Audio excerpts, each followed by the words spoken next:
right, so like I said, we're skipping section 6.4. We're going to go to 6.5, and this is going to go over some what we call special factoring techniques. So we've seen factoring with four terms, we use grouping. Factoring with trinomials, we use our big X, and we can either go straight to the two parentheses if there's no number in front of the x squared, or if there is a number, we have to split the middle term and then group. So what we haven't seen yet is how to factor polynomials that have two terms. And we have two different cases. We're going to have perfect squares and perfect cubes. So we're going to start with perfect squares. This one's really nice to factor.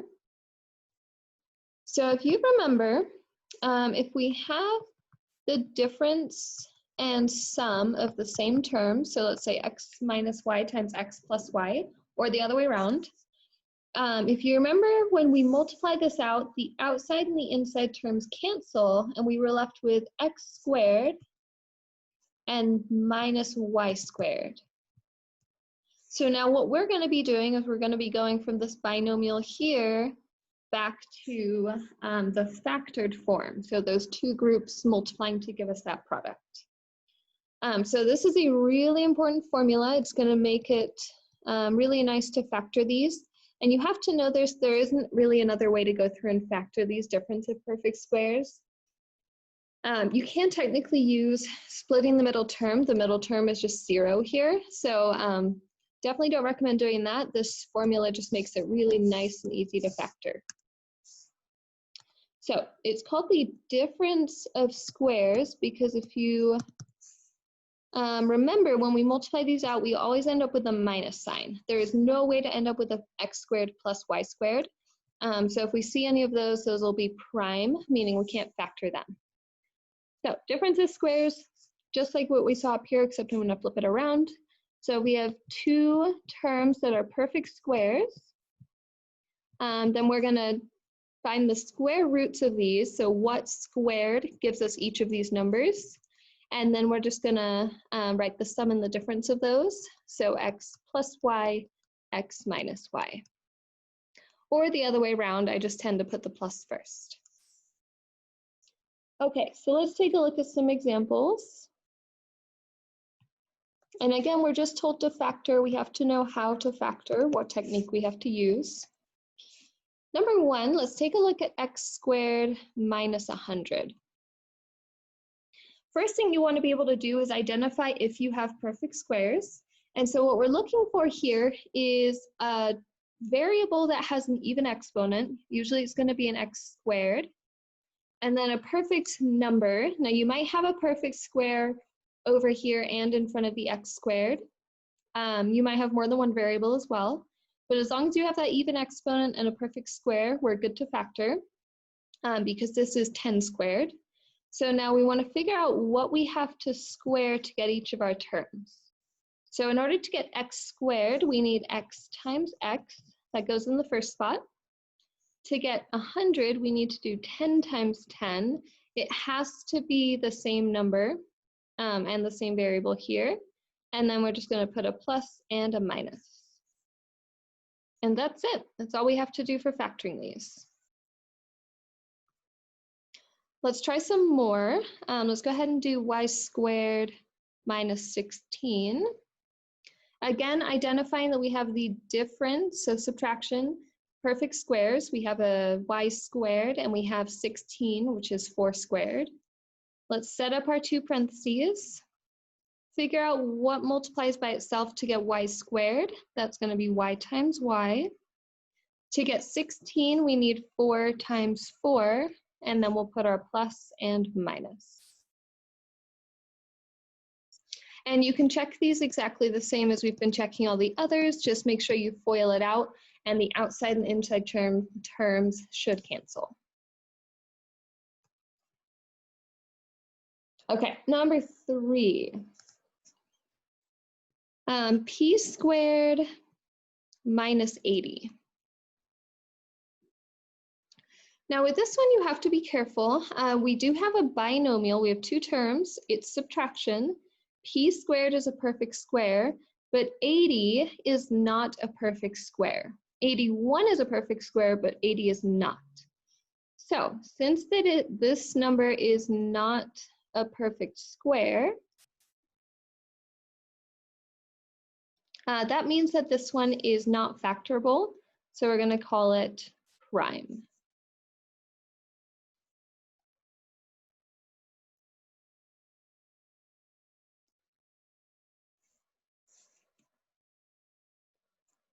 Another time where you could see a prime perfect square binomial is if you have something like x squared plus 36. So even though x squared and 36 are both perfect squares, because it is not the difference of these two terms, has to be the difference, this one is also prime. So we will see some perfect cubes coming up a little bit later, but because we have perfect squares and it's not the difference, it's prime, it's not factorable.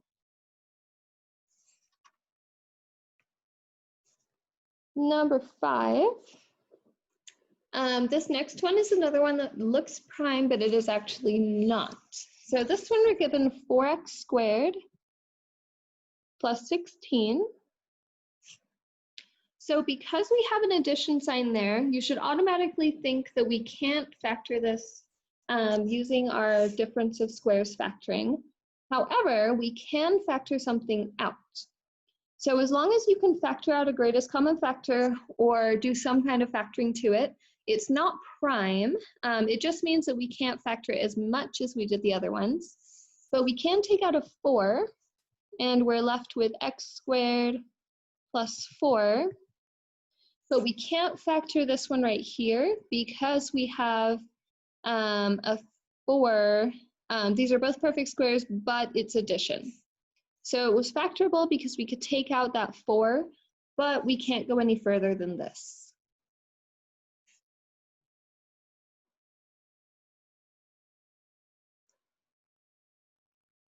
All right, let's go ahead and try another one.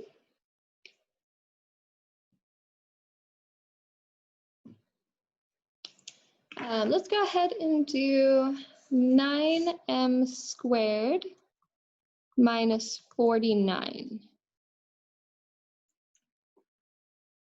So for this one, checking again that we have perfect squares, 9 and 49 are perfect squares, so is m squared, and we have the difference. The difference here, when we set up our parentheses, for our first term, it's not just an m squared. We have to figure out what we need to multiply by itself to get the 9 and an m squared. To get 9, we need 3 times 3. To get m squared, we need m times m. So our first term is a 3m. And then to get 49, we need 7 and 7. So we have 3m plus 7, 3m minus 7.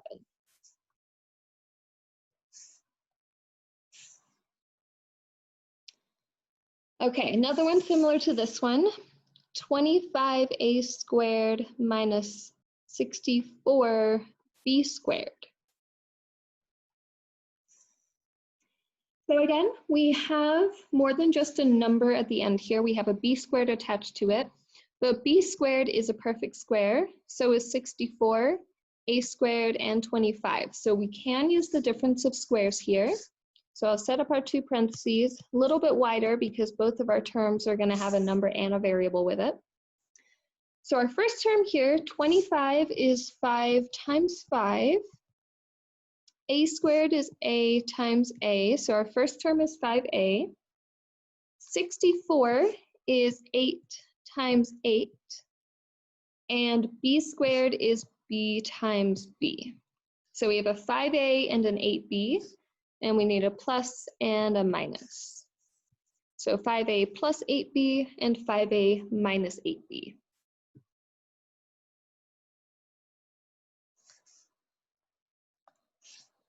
All right, let's go ahead and try one more just so we can see all the different kind of cases here. This one is k to the 4th minus 16.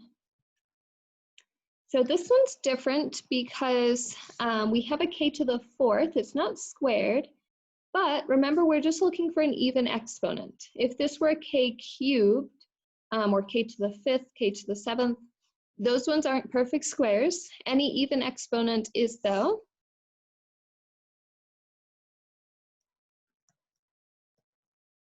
So if we have an even exponent, we have a perfect square. And so let's go ahead and try factoring this one. We're going to set up our two parentheses. To get k to the fourth, remember we need two terms that are exactly the same. The trick here is just taking half of that exponent. So it's going to be k squared times k squared. And remember, when you multiply terms, you add the exponents. If it were a k to the sixth, then it would have been k cubed times k cubed. So if you see, it's just half of whatever exponent we started with. 16 is 4 times 4. Put our plus and minus in there. And now with this one, we're not quite done. Anytime you start with an exponent that's higher than 2, especially a 4, it doesn't work out with the 6 because we end up with 3 and 3. A lot of the times you will get a second binomial that you can factor again. So k squared plus 4 is not factorable because it's addition. So I'm going to just bring that one over because it's still part of our answer. But k squared minus 4 is factorable again. So I'm going to set up our two parentheses right after that k squared plus 4. To get k squared, we need k times k. To get 4, we need 2 times 2 plus and minus. And now it's exactly the same if you want to check this. You need to multiply all these together. Just make sure you FOIL these first, or FOIL the last two. They're too nicer to FOIL out. And then FOIL that again, and you should end up with what we started with.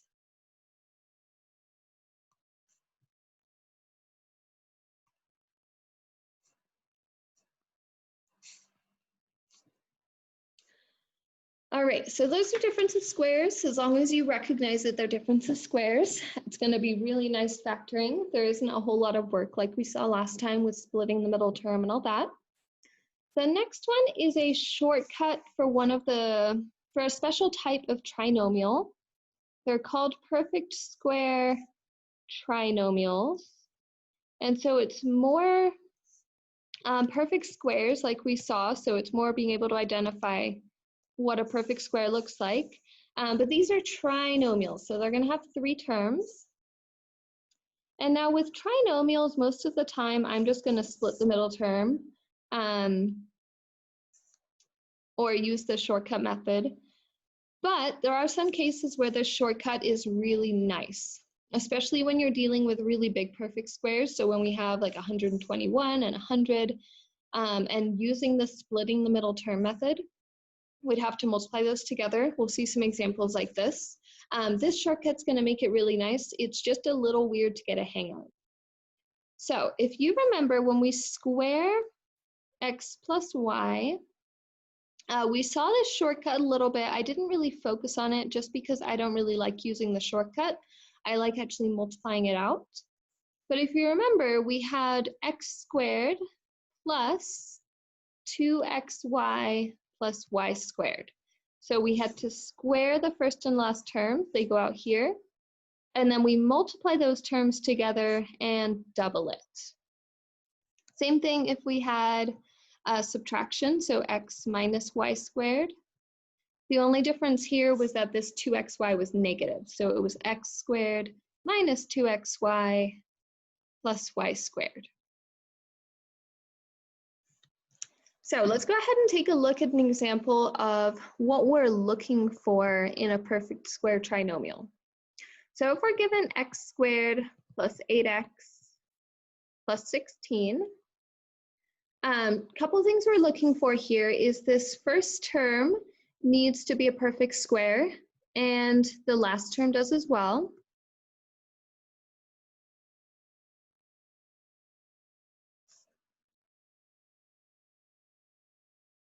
So this is the first thing to check for when you're looking for a perfect square trinomial.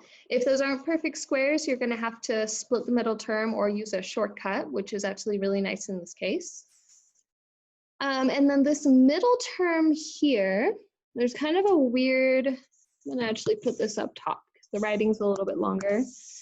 So this one up top, or this middle term here, is the product of the square roots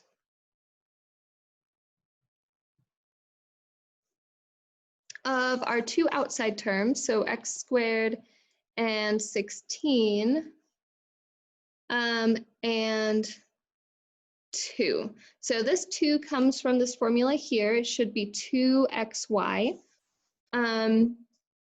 Another way to think about that is it should just be double the product of these square roots. And so our square roots here, the square root of x squared is x. The square root of 16 is 4. And then if I multiply those by 2, 2 times 4 is 8. And times x, we get 8x, which is what we have in the middle. So this is a perfect square trinomial. Those are the things that we're looking for. And so in order to factor these, now all we have to do is set up our parentheses squared, because we're going back to a perfect square or a binomial that's being squared. Put in the square roots. So the square root of x squared is x, square root of 16 is 4, and the sign depends on this middle term, so it's going to be a plus. You only really need that middle term to figure out if it's a perfect square trinomial. Once you know that it is, you're just using the first and last terms. Kind of like what we did up here with these perfect squares, except this one is going to be a group squared. So kind of weird, these don't come up a lot. And like I said, you can always use splitting the middle term or factoring using the big X. If we had used the big X, we were multiplying to 16, adding to 8. That's going to be 4 and 4, which is what we have down here. X plus 4 squared is just x plus 4 times x plus 4. So it is exactly the same, it's just a kind of different way of doing it. This is one of the examples where I would actually use the big X, but we'll see some examples in a second where it's not as nice to use the big X.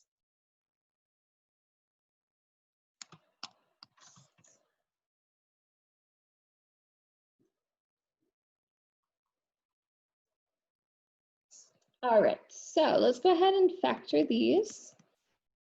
Actually, we have a few more directions here first. First thing we want to do is determine if it is a perfect square trinomial. So we're going to go through and do those weird steps that we did in the beginning of the other example.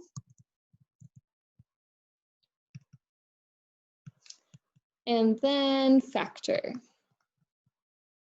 And again, not super common, so I'm going to go ahead and just do a couple of these. First one I want to do is y squared plus 22y plus 121. So we want to first figure out if this is a perfect square trinomial. Our first term here is a perfect square. Our last term is also a perfect square. This is 11 times 11. And now we want to figure out if the middle term is equal to 2 times the square root of those guys. So to get y squared, we need y times y. To get 121, we need 11 times 11. So this is a check, so I'll put a question mark there. And then 2 times 11 is 22, and we have a y. So we're good. We have a perfect square trinomial. And now to factor this, all we have to do, set up our parentheses squared. Y times y gives us y squared. 11 times 11 gives us 121. And it's going to be a plus because this is a plus sign in front of that middle term.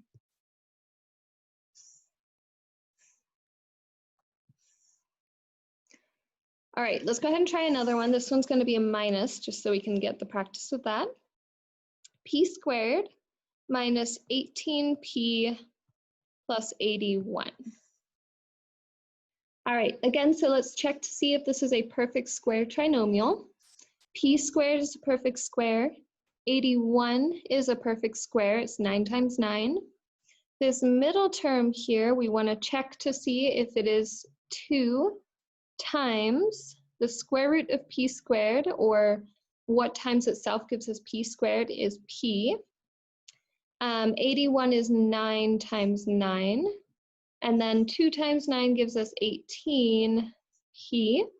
We don't care about the sign right now. That's just going to help us factor. As long as you get that 18p that's in the middle, we're good. So if we go ahead and factor, we're going to set up our parentheses squared. P times p is p squared. 9 times 9 is 81. And now we're going to put a minus in between because it's a minus 18p. And again, to check these, you can use those shortcut formulas I had on the previous page, or you can go ahead and just FOIL it out. And remember, foiling for this one means you have to write it out as p minus 9 times another p minus 9 because we're squaring it.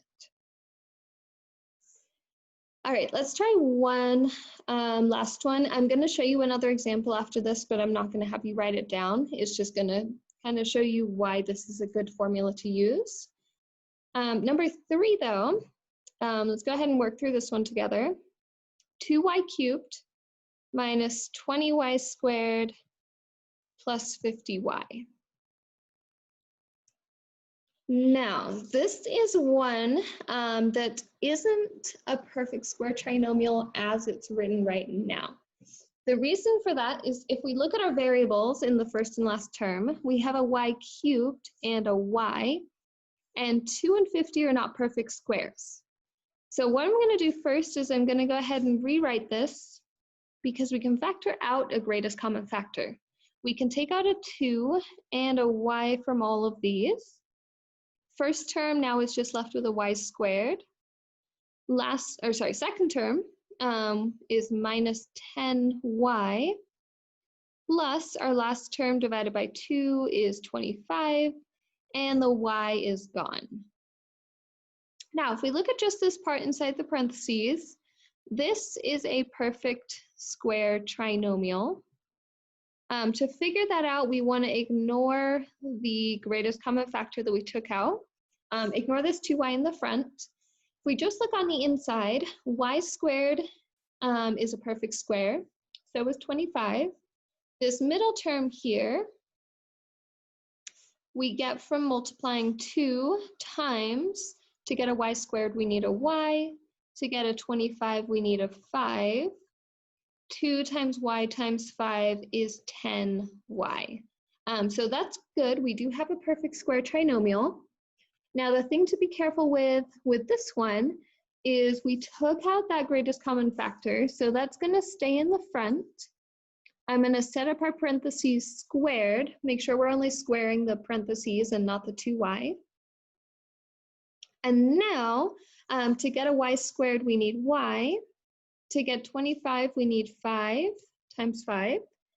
And then it's going to be a minus because we have a minus 10y.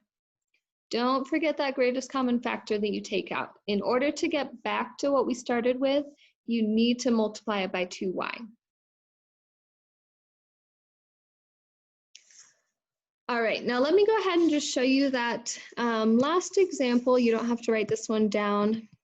Just kind of showing you why this is a nice method to use. Let's say I gave you 121x squared plus 110x plus 100. Now, if we were going to go ahead and use the big X method, the big X method here would need to have 121 times 100, and we would need to add up to 110. Those numbers are not nice to work with. I don't want to have to multiply this out. figure out all the factors and see which ones add up to 110. So this is just kind of an ugly way of going through this. Using this shortcut, we're still going to do the same checks. Make sure that this middle term is 2 times the square root of this, so 11x, and I'll go through this part a little bit faster, times the square root of 100, which is 10. If we go ahead and multiply those out, we do get 110x.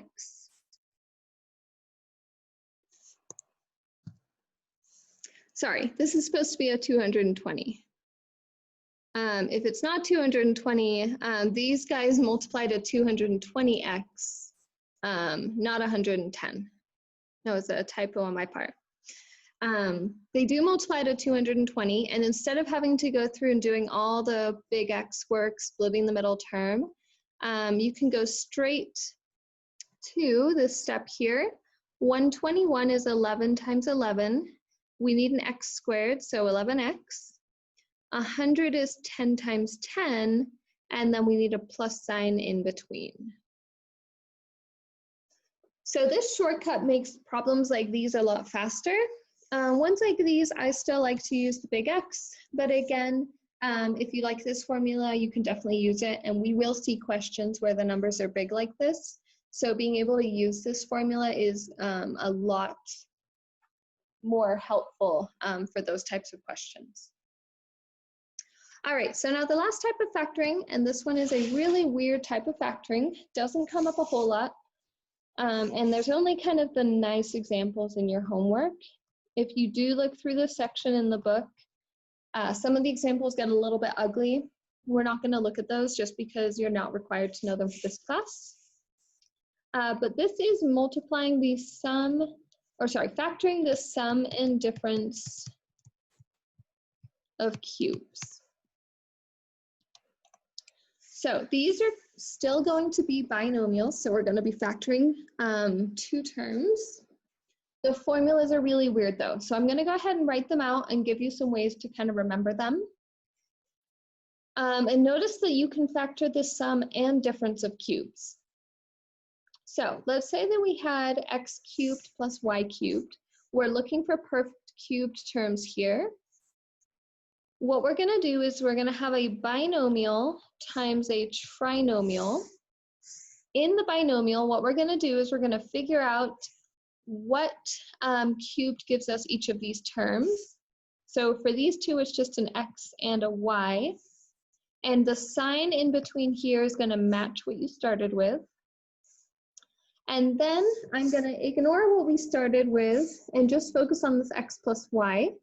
So we're going to take x times itself, so x squared, x times y, so xy, and then y times itself, or y squared. So it's always that same pattern when you're dealing with perfect cubes. X times itself, or sorry, first term, I'm not going to call it x because it won't always be an x, but we'll say first term times itself, first term times the second term, and then the second term times itself. And now we still need signs in between here, plus and minus. First one is going to be the opposite of what you started with. Last one is always a plus. And so the reason why it's helpful to know those signs is because x cubed minus y cubed is the exact same terms, we're just going to have different signs. So we're going to have an x minus y. This one always matches, so this will be the same sign. Then we're going to have an x squared plus xy. This is always the opposite sign of what you started with. And then we're going to have a plus y squared. This will always be a plus.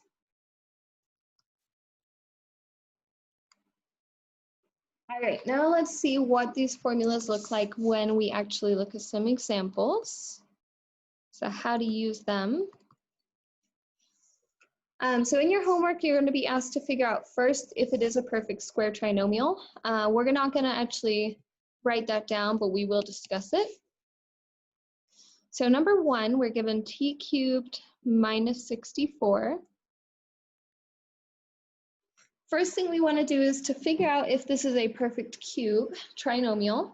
We're looking for exponents on your variables that are multiples of 3. So anytime you have t cubed, t to the 6th, t to the 9th, 12th, as long as it's a multiple of 3, then we have a perfect cube variable. And then we're looking for perfect cube numbers. So perfect cubes, remember, we get those from cubing numbers. So 1 cubed is 1. Let me just list out these perfect cubes for you. So 1 cubed is 1, 2 cubed, 2 times 2 times 2 is 8.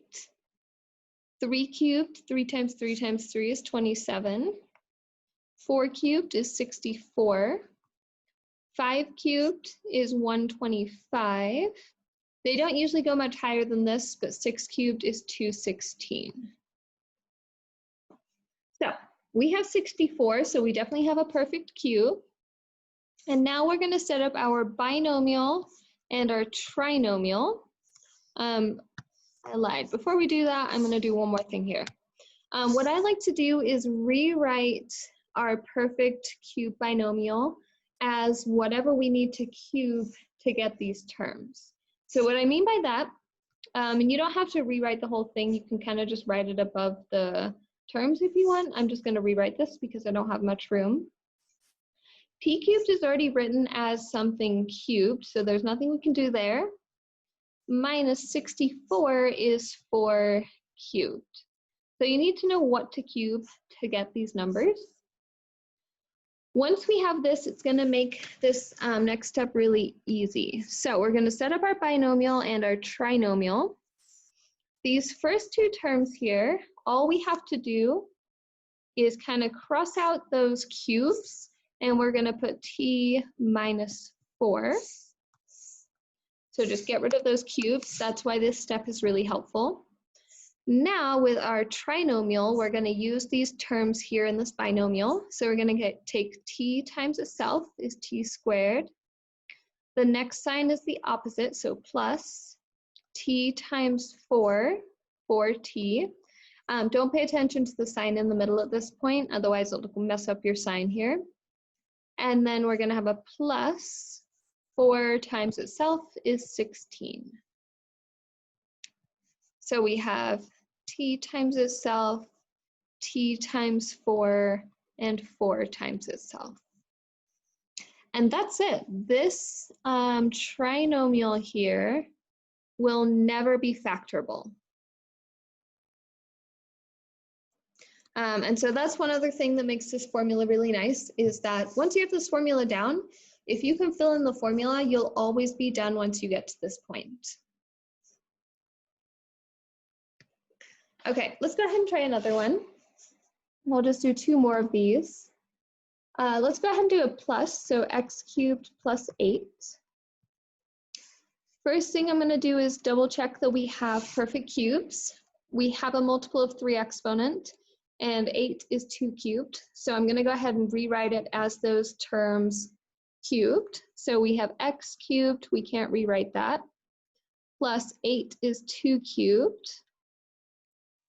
And now if we go ahead and set up our binomial and trinomial, get rid of the cubes, so we have x plus 2. Our trinomial, we're going to have x times itself, so x squared.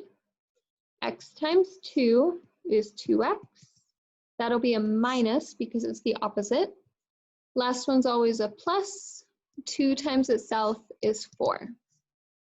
So again, this is x times itself, x times 2, and 2 times itself.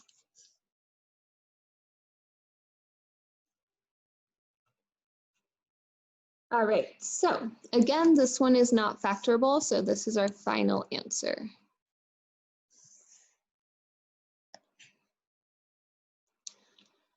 All right, let's go ahead and do one more. We'll do another minus. Let's do t cubed minus 125. So for this one, again, double check that we have perfect cubes. T cubed is a perfect cube because it's cubed. And 125 is 5 cubed. So I'm going to go ahead and rewrite these. T cubed is just T cubed. 125 is 5 cubed. And now I would try to go through and plug this one into the formula yourself. Just remember the tricks, so multiplying it by itself, and then each other, and then itself again. And we have a binomial and a trinomial. So in the binomial, get rid of those cubes. We have t minus 5. In our trinomial, we're going to have t times itself, so t squared. The next sign is the opposite, so plus t times 5 is 5t. And then 5 times itself, we need a little bit more room here. 5 times itself is 25, always a plus in front of that.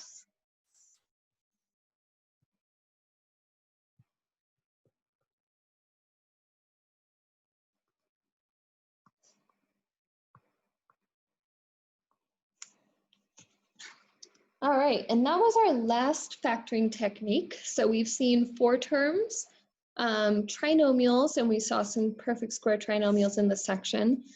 And then binomials, you either have perfect squares, perfect cubes, and if you don't have perfect squares or perfect cubes, it's not factorable.